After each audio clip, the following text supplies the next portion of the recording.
Thorfinn from Vinland Saga lived for revenge. He burned everything else away, his family, his friends, his entire kingdom. Thurs, at the hands of the mercenary leader, Askeladd. Consumed by rage and a lust for revenge, he felt nothing but emptiness. In that moment, he realized that the future he had been fighting for didn't feel like his own. So let this be a lesson to us all. When we find ourselves consumed by negative emotions, we must remember that there is always hope for redemption, and that the future is always ours to shape. What do you think? How did Thorfinn redeem himself? Let me know in the comments down below.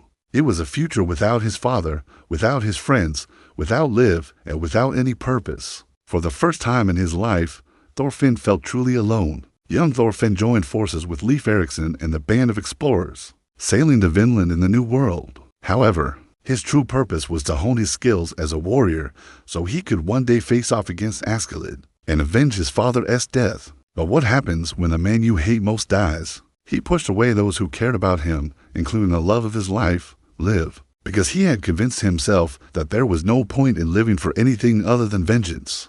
But after years of training and preparation, the day finally came when he confronted Askeladd in battle. That's what we're gonna talk about today. How did Thorfinn redeem himself? How did he go from a young, hot-headed boy to a man who lived for vengeance to a man who found peace? Knowing that somewhere beyond the horizon lay Vinland, the land of his ancestors, he realized that he still had a chance to make something of himself. He could build a new life for himself, a life that didn't revolve around hatred and vengeance.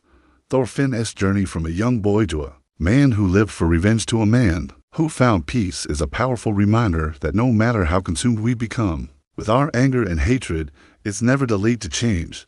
Let's get started. When Thorfinn was just a child, he witnessed the brutal murder of his father. Throughout their journey, Thorfinn's hatred for Askeladd only grew, burning away everything else in his life. And when Thorfinn delivered the killing blow and watched as the life drained out of his greatest rival's eyes, but as he looked out over the vast ocean, you can't build a future while clinging to the past.